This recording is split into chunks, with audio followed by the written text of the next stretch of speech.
বিসমিল্লাহির রাহমানির রাহিম। সূরা আল জাসিয়া, আয়াত 24।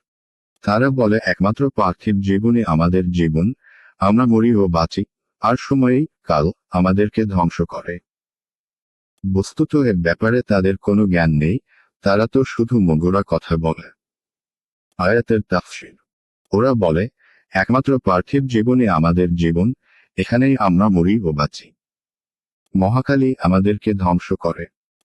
বস্তুত এ ব্যাপারে ওদের কোনো জ্ঞান নেই, ওরা তো কেবল ধারণা করে মাত্র।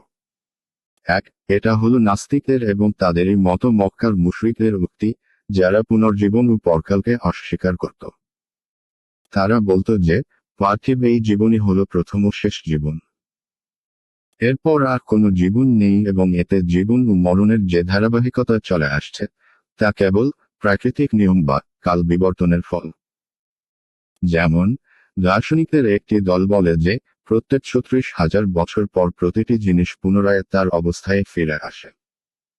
আর এই ধারাবাহিকতা কোনো স্রষ্টা ও পরিচালক ছাড়াই অব্যাহত আছে এবং থাকবে। না তার কোন শুরু আছে, আর না শেষ। এ দলকে দাহরিয়া বলা হয়।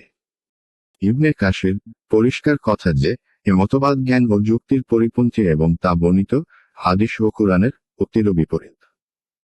হাদিসে কুবচিতে আছে, মহান আল্লাহ বলেন, আদম সন্তান আমাকে কষ্ট দেয়। তারা কালকে গালি দেয়, অর্থাৎ তার প্রতি কার্যসমূহের সম্পর্ক জুড়ে তাকে গালি গালাজ করে, অথচ কাল স্বয়ং কিছুই নয়, আমি হলাম কাল। আমার হাতেই কালের সমস্ত এখতিয়ার। আমি রাত ও দিনের আগমন প্রত্যাগমন ঘটাই। বুখারী তাফসীর সূরাতুল জাসিয়াহ, মুসলিম কিতাবুল আলফাজ, আয়াত 25। তাদের নিকট যখন আমার সুস্পষ্ট আয়াত আবৃত্তি করা হয় তখন তাদের কোনো যুক্তি থাকে না, শুধু এই যুক্তি ছাড়া যে, তোমরা সত্যবাদী হলে আমাদের পূর্বপুরুষদেরকে উপস্থিত করো। আয়াতের তাফসীর। ওদের নিকট যখন আমার সুস্পষ্ট আয়াতসমূহ আবৃত্তি করা হয় তখন কেবল এ উক্তি ছাড়া ওদের কোনো যুক্তি থাকে না যে, তোমরা সত্যবাদী হলে আমাদের পূর্বপুরুষদেরকে উপস্থিত করো।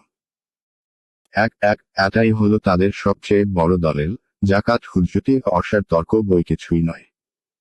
আয়াত 26। বলো, আল্লাহই তোমাদেরকে জীবন দান করেন ও তোমাদের মৃত্যু ঘটান। অতঃপর তিনি তোমাদেরকে কিয়ামত দিবসে একত্রিত করবেন যাতে কোনো সন্দেহ নেই। কিন্তু অধিকাংশ মানুষ তা জানে না। আয়াতের তাফসীর।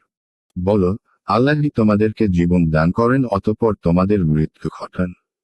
অতঃপর তিনি তোমাদেরকে কিয়ামতের দিন একত্রিত করবেন, এতে কোনো সন্দেহ নেই। কিন্তু অধিকাংশ মানুষ তা জানে না। আয়াত 7।